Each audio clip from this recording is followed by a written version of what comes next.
way, and these guys got it all covered. And then that leads into the challenge, which is how do you fucking do it when you lose all your mates, when it's just you? And how do you do it when you're just like defending your house or your home?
Hey, what's going on, guys? Mike Glover, Fieldcraft Survival. Thanks for being on the channel today. Hope you subscribed and make sure you hit the notification tab. Got guest DJ and Cole from GBRS. Thanks for coming in, guys. Thanks for having us. We just did a cold run. The B-roll that you saw in the beginning of this was straight cold. No rehearsals, no practice, because I feel confident in these guys' CQB abilities.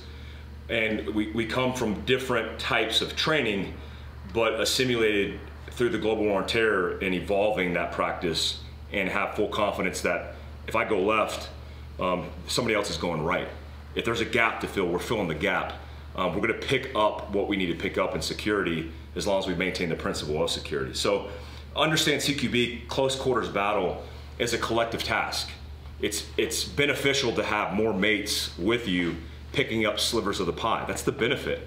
In TDC, my first instructors happened to be guys from your backgrounds that taught us single man CQB, and it blew my mind.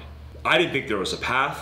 When I saw them do it, I thought it was dumb, until we started doing sim hits, and I realized not only is it the only way, but it's the best way. So today, just like DJ and Cole taught me how to transition from Glock to SIG, I'm gonna teach them some of the single man CQB tactics that I learned from guys from their background that they might already know, but for you being the third party or fourth party in this deal, I want you to learn as well. All right, so first things first, guys, we cleared these guns out. I want you to be safe, especially working with media guys. We don't want to have any incidents, and we cleared out these guns as safe practice, and you should understand that as well. When I'm talking about single man CQB, what does that mean? Well, it means you have a lot of problems you got to figure out by yourself. More angles. If you've ever done rural movement and trying to stay tactical in rural movement, which I know all these guys have, when you go into that problem set and like you look down an alleyway and you have like people, a building with like 50 windows, and you don't understand how to attack that, it could get overwhelming because you're like, oh gosh, there's so much to handle here. Well, in single man CQB, you have to reprioritize the things that are going to be the most statistical likelihood of being dangerous to you. So, for example, right now we're in a center-fed doorway, threshold. We got a point of domination to my left and a point of domination behind Cole. These 2 points of domination, as you attack the problem set, are equal. Unless I hear something, unless I have intel, if I'm clearing my house and I'm taking it 50-50, which direction are you going? Well, the benefit for you is you know the layout of your house and home defense, so you might weigh the left over the right because the left has less furniture, but the right might have furniture that bad guys hide behind. So it's a dilemma, it's a problem set. So what I mean is you're gonna have to give up something here. You just can't cover it all. One of the key components in single man CQB is the ability to retract the gun. I learned from the Navy early on in the global war on terror. Me and Sean Ryan talked about this idea of retracting the gun, because you guys do it on ships. And when you're in ships and confined spaces, you have to get creative in breaking your gun down. We always thought that was like Hollywood Navy SEAL shit, but the reality is, especially as we evolved in warfare, that was the best practice for being efficient in CQB, right? So one of the things that you'll learn from me in single man CQB practice is getting used to retracting the gun. Retraction is not just taking the gun off a stock weld on your shoulder and then pulling the gun back. It's literally lifting your arm and pulling it under your arm to be able to traverse the front of the gun where the potential threat is. So if I just took it like this and I married the buttstock and I'm looking, it would take a lot of time for me to lull and slew the gun back and forth. Be very difficult to navigate that. On top of that, I'm extending the gun, which means if I come here and I'm extending it, I'm giving a good signature to where I'm located before I get to the bad guy, before I identify him. So he can grab my barrel, which has happened in task force. I know a lot of dudes coming through breach points, run into the guy with the Makarov hiding behind the threshold. So I want to retract it to have it angled here. Now, this is common, especially with two people doing CQB. Like if Cole was standing right here and he was going to the right and I was going to the left, I certainly would have this gun collapse as we transition into the room to be able to make room to get a simultaneous clear, which is the objective. You're not always going to get it, but that's a goal. As an individual, when I come up on the threshold, I'm going to take the advantage of getting angles, because I could get 95% of the room cleared before I commit to it. So why would I rush into a gunfight? So I could clear the majority of the room, and when I come into it, I'm retracted. But when I enter this room and I see that I could literally see there's not a threat, I'm clearing with my eyes and not having to run to the point of domination to clear. We started learning that very rapidly in free flow CQB, that if you cleared it with your eyes, there's no need to walk 20 feet and stand in the corner waving my gun back and forth and saying clear. So I'm more efficient. So as I come in and I step into this space by myself, I'm going to step out of the way of the threshold. I'm going to extend simultaneously and collapse my sector. And now as an individual, I have to collapse it by myself, right? That's my job. So if I come in here like this, and I'll show it to you guys in real time, and I'll bypass the collapsing completely in the point of domination. I come in here, I step into the point of domination, immediately snapshot with my eyes, it's clear, extend the gun, collapse it, and then bring the gun down. That would be a standard clear for point of domination. If you are coming into a corner fed room, what's easy? Imagine there's a wall here going this long way. Now if I come in, do I have to come in and clear this point of domination in the path of least resistance? No, because I can see it's clear. My threat is here. That's the unknown. So now if I come here and clear this, and I see it's clear, I collapse this, because at the point at which I identify the bad guy with my eyes, I need to have a shooting solution. The opposite of that is I come here and I'm already compromised and I'm getting stitched up while I'm trying to confirm where the bad guy's at. So again, I'm collapsing it, I'm stepping into the point of domination, clearing the space. If I see a threat, I can engage the threat from here and evolve the gunfight. And I can also have a go-no criteria. If I'm putting shots on target and being effective, I could close the distance. Or if I'm taking effective fire coming at me, I could break it down and just use this as relative cover to protect myself. So DJ, let me get you on the outside, and we'll just play this like it's let's just play this like it's actually a corner fed room. So there's an imaginary wall here, and he's gonna come in retracted, retract, identify the threat with the gun retracted, extend, collapse the sector, and then continue to move. Okay, so here we go. Shooter ready, stand by, on you. Good, good. And the key is, even as an individual, the key is I'm not lolling in the threshold. That's critical. All right, so pretty easy, right? Cole, let's get you in there and we'll actually step back in the room so you can do a complete collapsing of your sector. Let's step right here, dude. We'll do a complete collapse of the sector for a center fed room where he's coming in, retracted, stepping out of the threshold, pointing the gun in the point of domination and collapsing it all the way through. That has to happen fast, right? When he steps, just real quick, when he steps here and he's coming into this center fed room, he's already cleared 80% of the room with the snapshot that he took before he entered the breach point. So as he steps here, he sees it's clear. So if I step here and snapshot this point of domination, I could literally snap the gun this way and to that point of domination, which could be faster. I won't debate the guys that talk about slowing a gun versus taking the gun and then breaking the barrel this way and snapping it here. Whatever's faster for you, I would recommend. Because I don't have to sweep clear this part of the room because I already know it's clear because I saw it when I entered the room. Next is Cole, and he'll do a center fed clear point of domination. On you.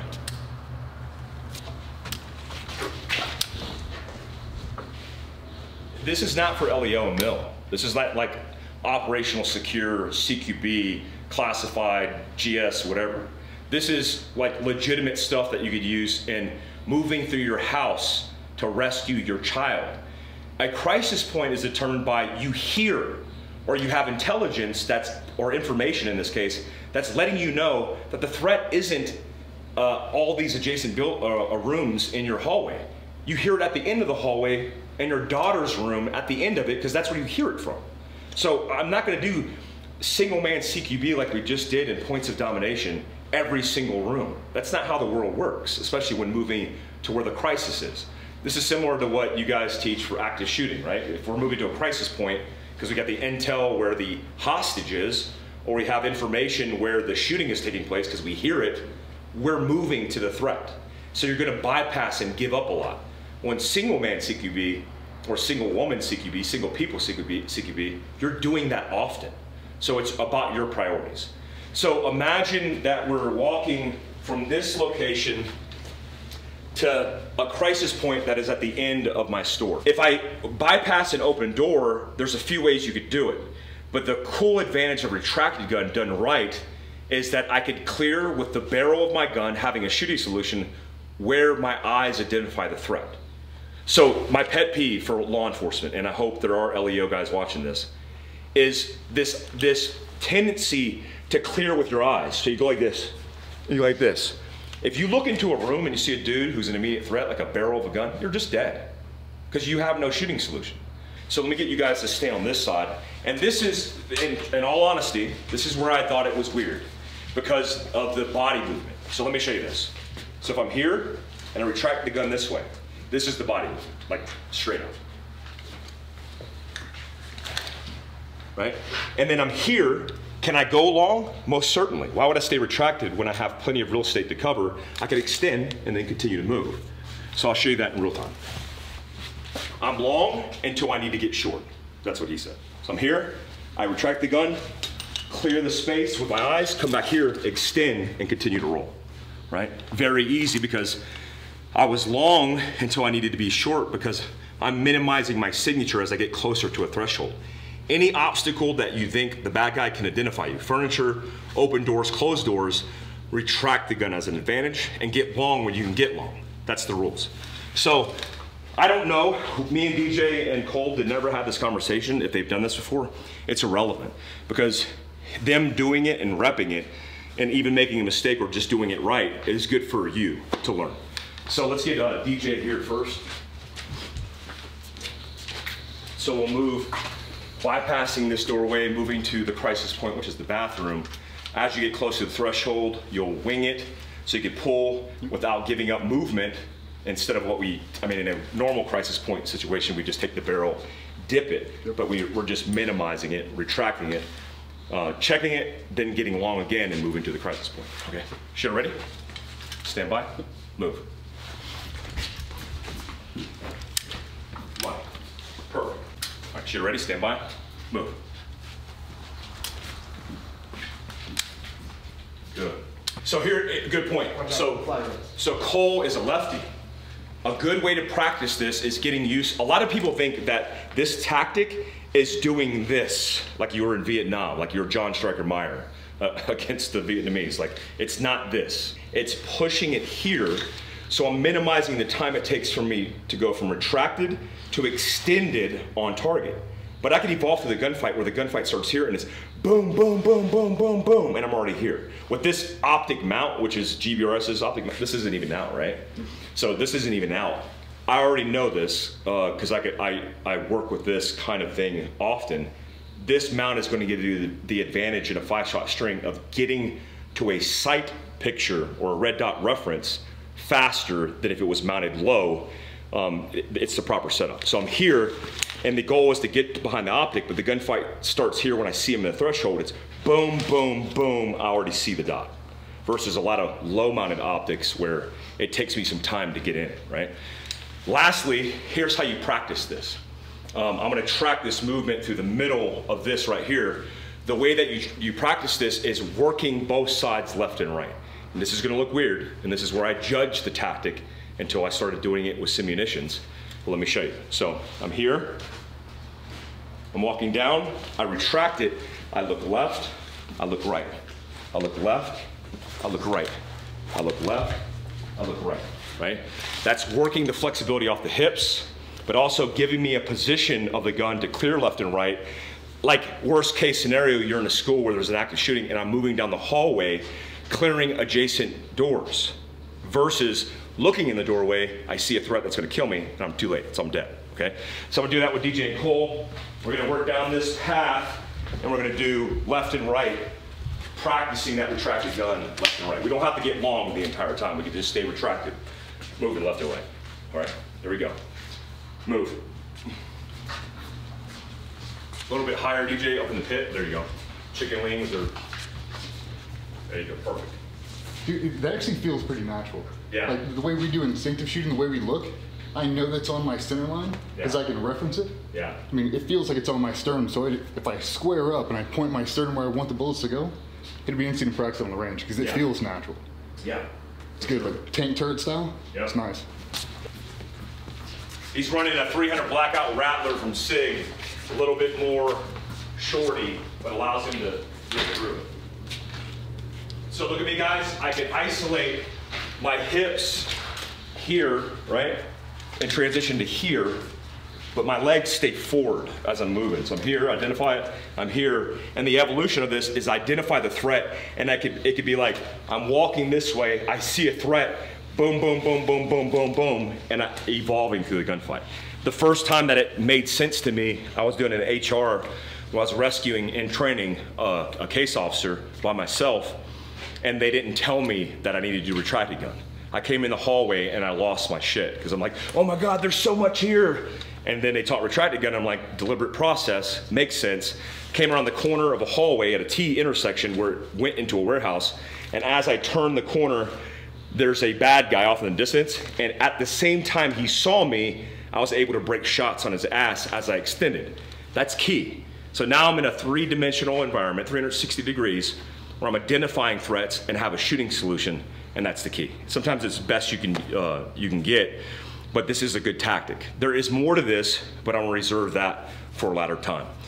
Check out Patreon below. GBRS's links are below. I encourage you guys to join their subscription list. They have different tiers and a whole bunch of good information. Not doing a lot of in-person training because a lot of guys are busy. The way they could affect the masses is by putting it online behind a paywall that's not going to suppress them. So I recommend you guys check that out. GBRSgroup.com and then GBRS Gear. GBRS Group Gear. Group Gear, sorry. GroupGear.com. DJ and Cole, thanks man for coming out here. It's been a pleasure, it's been a blast, had a lot of fun. Big shout out to BCM and SIG for hooking these guns up and making us look cooler than we actually are. I mean, these guys are cool, I'm just not cool. I feel cooler with this damn thing. Subscribe, hit the notification tab. Till next time. Peace out, guys.